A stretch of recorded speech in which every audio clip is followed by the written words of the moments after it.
Good morning students, I am Manish Gupta from Shivjyoti Educational Group. Today we will study revision, political science, first chapter political theory and introduction, and chapter number 1 in second book constitution why and how. Okay beta, first let's we start political theory and introduction. So political theory has been made one of the subfields with the rise of political science as subject. यानी political science जैसे subject के रूप में develop होता गया तो भाई political theory भी एक सब्जेक्ट के रूप में सामने आता गया। तो political theory is the study of the state from the philosophical and empirical point of view. अब है क्या चीज पॉलिटिकल थ्योरी? तो पॉलिटिकल थ्योरी को क्या माना गया कि study of the state, particular उस स्टेट की, उस कंट्री की क्या स्टोरी है, क्या थ्योरी है, उसका बैकग्राउंड क्या है, उन सब की ये फिलोसफिकल बेसिस के ऊपर, एम्पेरिकल बेसिस के ऊपर स्टडी का व्यूज को पॉइंट आउट करता है। तो political theory manages an understanding between persons and the state and sort out the ways to improve the shortcoming. अब ये किस चीज को मैनेज कर रहा है? लोग और गवर्नमेंट दोनों के बीच में जो आपसी समझ है उस चीज को ये आगे बढ़ाता है। और सेकेंड थिंग, जो उनकी शॉर्टकमिंग्स हैं उनको सॉर्ट आउट किया जाता है। ये सारी चीज़ें पॉलिटिकल थ्योरी के अंदर आती हैं। तो political theory can be referred to as a combination of thoughts, philosophies and science और आर्ट्स। यानी पर्टिकुलर की एक चीज़ को हम नहीं कह सकते। यानी ये क्या है? कॉम्बिनेशन किस चीज़ का? जो फिलॉसफर्स थे, जो रिफॉर्मर्स थे, उनके क्या थॉट्स थे उसके बारे में, उनकी क्या फिलॉसफी थी पर्टिकुलर सब्जेक्ट को लेकर के। अलग अलग फिलॉसफर है, उनकी अपनी अपनी ओपिनियन है, अपनी अपनी फिलॉसफी है उसके बारे में। And science that is also related to the science और आर्ट्स, इन सबके कॉम्बिनेशन को क्या बोला गया? Political theory. तो politics is referred to struggle for power to maintain relationship between power and authority which is a desire of an act of will। यानी politics क्या है?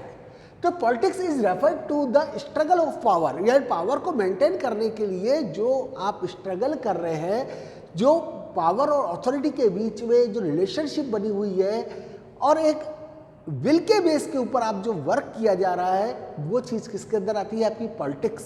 पॉलिटिक्स उसी का नाम है, यानी how to gain the power. और किसके ऊपर आप रूल कर रहे हैं, दोनों चीजें इंपॉर्टेंट। और उन दोनों के बीच में क्या रिलेशनशिप है, that is the important thing. तो political theory deals with how the present has come and on what assumption it may stay and in future what it will be land. तो यहाँ पर क्या बता रहा है कि पॉलिटिकल थ्योरी क्या है, कि प्रेजेंट क्या है हमारा, किस तरह से प्रेजेंट के अंदर चीज़ें डेवलप होकर के आएंगे और उसके एजम्पशन क्या है, फ्यूचर के अंदर उसके क्या इम्पैक्ट होंगे, किस तरह से वो स्टे रहेगी, इन और कौन इसको लीड करेगा, ये सारी चीज़ें हमारी पॉलिटिकल थ्योरी के अंदर आती है। तो India is a free country where issues concerning freedom, equality and democracy arise from time to time and implemented also by the intervention of the state। अब इंडिया हमारा एक फ्री कंट्री, लेकिन जो कंट्री हमारा फ्री है इसके अंदर भी फ्रीडम को लेकर के, इक्वलिटी को लेकर के, डेमोक्रेसी को लेकर के टाइम टू टाइम कई सारे इश्यूज एक के बाद एक डेवलप होते गए। इनको किस तरह से इम्प्लीमेंट किया जाए, बेटरली क्या किया जाए और उसके अंदर गवर्नमेंट क्या इंटरवेंशन कर सकती है, दखलंदाजी कर सकती है उसको बेटरमेंट बनाने के लिए। तो ये सारी चीज़ें उसके अंदर आती गई। As freedom has been guaranteed by the constitution, as we know that the freedom, this one is known as the natural rights, birth right इसको बोला गया है। तो इसको गारंटी कौन देता है? हमारा कॉन्स्टिट्यूशन। यानी कोई भी गवर्नमेंट या अदर इंस्टीट्यूशन आपसे फ्रीडम को स्नैच नहीं कर सकता, छीन नहीं सकता। Still many discriminatory issues are raised. अब कई फ्रीडम है उसके बाद भी कई सारे जो डिस्क्रिमिनेटरी इश्यूज को उठाया गया, लोगों के साथ भेदभाव किया जा रहा था। अनटचेबिलिटी को हम उसी के अंदर देखते हैं। And encountered with the interruption of the state, और उसको किस तरह से रोका जाए उसके लिए गवर्नमेंट ने क्या एफर्ट्स किए, किस तरह से उसको एनकाउंटर किया गया, ये सारी चीज़ें हमारे इसके अंदर आती हैं। तो along with the changes in time and period, अब जैसे जैसे समय गुजरता गया, people's expression and needs also change. अब लोगों की जो सोच थी, एक्सप्रेशंस थी, रिक्वायरमेंट्स थी, नीड्स थी, वो भी क्या होती गई, चेंज होती गई। And new dimension are discover, और लाइफ जीने के एक अलग तरीका लोगों का सामने आता गया। क्योंकि जो आज से 500 साल पहले, 300 साल पहले जो लोगों की सोच थी, डेफिनेटली वो अब बदल गई। एडुकेशन को भी लेकर के, पॉलिटिक्स को भी लेकर के, जो रूलर्स थे उनको भी लेकर के, तो वो सारी सोच जैसे जैसे बदलती गई, उसके लोगों के डायमेंशंस भी चेंज होते गए। तो political theories debate and examine the diverse meaning and opinion in a systematic manner and easily to be understood by the ordinary people. तो पॉलिटिकल थ्योरी क्या है, यानी इस चीज़ को एक डिबेट के बेस के ऊपर, डिस्कशन के बेस के ऊपर डेवलप किया गया, एग्जामिन किया गया whether it is suited for us और नॉट, सारी चीज़ों के ऊपर। और डाइवर्स मीनिंग, इसके मीनिंग में पर्टिकुलर एक नहीं निकालेंगे, अलग अलग बेसिस के ऊपर इसके अलग अलग मीनिंग्स, ओपिनियंस को फाइंड आउट किया गया और एक सिस्टमेटिक तरीके से इसको अरेंज करके समझा गया। ऑर्डिनरी पीपल की क्या सोच है उसके बारे में इसको बताया गया। सो स्टूडेंट्स, नेक्स्ट चैप्टर हमारा है chapter 1 constitution, why and how. Indian constitution at work जो बुक है, उस बुक का फर्स्ट चैप्टर। तो भाई कॉन्स्टिट्यूशन क्या है, कि constitution is a written set of laws and fundamental principles to develop a relationship between the people and the government which comprise a number of articles about the state. अब constitution simply क्या माना जाता है, set of rules and regulation. एक क्या है, rules regulation. अब जब हम देखते हैं तो कॉन्स्टिट्यूशन ये तो कंट्री के लेवल के ऊपर है, हर फैमिली का, हर सोसाइटी का, हर एक एसोसिएशन का, यूनियन का अपने अपने रूल्स होते हैं, अपने अपने रेगुलेशन होते हैं। तो उस बेसिस के ऊपर वो उन रूल्स रेगुलेशन को वहाँ के जो पर्सन है, उनके जो मेंबर्स हैं, उनके ऊपर इम्प्लीमेंट कराते हैं। तो यहाँ पर भी जो कॉन्स्टिट्यूशन क्या है, एक सेट ऑफ लॉज, एक सारे रूल्स रेगुलेशन को बनाया गया and fundamental principles to be develop relationship between the people and the government. यानी और एक जो रिलेशनशिप लोग और गवर्नमेंट के बीच के अंदर जो रिलेशनशिप है उसको ये एस्टेब्लिश करता है। तो बात आती है भाई, why do we need a constitution. तो कॉन्स्टिट्यूशन की जरूरत क्या है, to provide a set of basic rules to allow minimal coordination amongst the members of a society. यानी क्या है, why do we need a constitution, because constitution हमें क्या प्रोवाइड करता है, basic rules, allow minimal coordination, जो कम से कम जो सोसाइटी के मेंबर्स हैं उन सब के ऊपर वो इम्प्लीमेंट होगा और वो लोग उस चीज़ को फॉलो करेंगे। To specify how the government would be constituted and who has the part to make decision in the society, ये भी चीज़ हमें कॉन्स्टिट्यूशन बताता है। जनरली हम कहते हैं भाई डेमोक्रेसी है, डेमोक्रेसी के अंदर किसकी गवर्नमेंट बनेगी, कौन पावर में आएगा, कौन डिसीजन लेगा, all these kind things is clearly described in our constitution, कि आप कौन पावर में रहेगा, कौन डिसीजन लेगा, कौन कंट्री का प्रधानमंत्री बनेगा, प्राइम मिनिस्टर कैसे रन करेगा, उसकी क्या पावर्स होंगी, all these things clearly described in the constitution to less some limitation on government power by guaranteeing right to the citizen. अब ऐसा भी नहीं कि आपने गवर्नमेंट बना ली तो आप अपनी मनमानी चाहे जो करें, वो भी आप नहीं कर सकते। It also describes the limits of the government, यानी आप जो गवर्नमेंट है उसकी भी एक लिमिटेशंस है, वो उस लिमिटेशन को क्रॉस नहीं कर सकती। और साथ में ये क्या प्रोवाइड करता है, राइट्स टू द सिटीजन, क्योंकि कॉन्स्टिट्यूशन के थ्रू हमें कुछ राइट्स प्रोवाइड किए गए जिनके कि हम फंडामेंटल राइट्स कहते हैं। वो राइट्स आपसे कोई भी गवर्नमेंट छीन नहीं सकती। तो इस चीज़ की भी गारंटी किसके थ्रू मिली हुई है, कॉन्स्टिट्यूशन के थ्रू मिली हुई है। To enable the government to fulfil aspiration of a society. अब इसी के बेस के ऊपर अब हम क्लियर कह सकते हैं कि कॉन्स्टिट्यूशन क्या है, उसी के बेस जो गवर्नमेंट उसके ऊपर जो रन कर रही है वो गवर्नमेंट लोगों की नीड्स को, रिक्वायरमेंट्स को, सोसाइटी के एस्पिरेशंस को फुलफिल करने वाली हो and create condition for a just society, और सोसाइटी के अंदर एक ऐसी कंडीशन क्रिएट हो जिससे कि लोग अपनी एस्पिरेशंस को फुलफिल कर सकें। To express the fundamental identity of people, यानी जो आपकी पहचान है उसको आप एक्सप्रेस कर सकते हैं, आपकी जो व्यूज़ हैं उनको आप पब्लिश कर सकते हैं, एटसेट्रा। तो constitution of India was framed by the constituent assembly in 1946 under the cabinet mission plan. अब सबसे पहले दिसंबर 1946 के अंदर इस कॉन्स्टिट्यूएंट असेंबली की को बनाया गया था।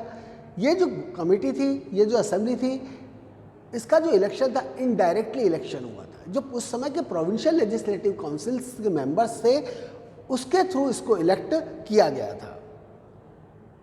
तो the constituent assembly spend 2 years 11 months and 18 days to prepare the constitution to be adopted on November 26, 1949 and came into force on 26 January 1950।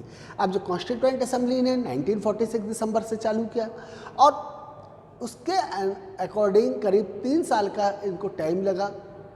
2 years 11 months and 18 days का जो इनको टाइम लगा, अप्रॉक्स 3 years का जो इनको टाइम लगा, उसके अंदर इनकी 114 टाइम्स इनकी मीटिंग हुई थी। और उसके बाद में इन्होंने अपने कॉन्स्टिट्यूशन को 26 नवंबर 1949 को बना करके तैयार कर दिया था। यानी कि जो हमारा कॉन्स्टिट्यूशन है इंडिया का, एडॉप्ट तो कब हो गया था? 26 नवंबर 1949 को, और कैम इनटू फोर्स यानी इम्प्लीमेंटेड कब से हुआ? 26 जनवरी 1950 से इसको इम्प्लीमेंट किया गया। अब इस पीरियड के अंदर जो असेंबली थी, उस असेंबली के अंदर 114 टाइम्स ये असेंबली की मीटिंग हुई थी। जो वर्ड्स, जो हर चीज़ उसके अंदर डिबेट डिस्कशन किया गया था, उसको एक एलिब्रेट करके रिकॉर्ड किया गया और प्रिजर्व किया गया, जिससे कि फ्यूचर के अंदर भी उस चीज़ को इंटरप्रेट किया जा सके। The constitution of India is the supreme law to be accepted and respected by all the citizens as well as institutions of the country. अब जो कॉन्स्टिट्यूशन है इंडिया का इज द सुप्रीम लॉ, इससे ऊपर कुछ नहीं है। और जितने भी इंडिया के इंस्टीट्यूशंस हैं और सिटीजन्स हैं, उस सुप्रीम लॉ को हम फॉलो करते हैं।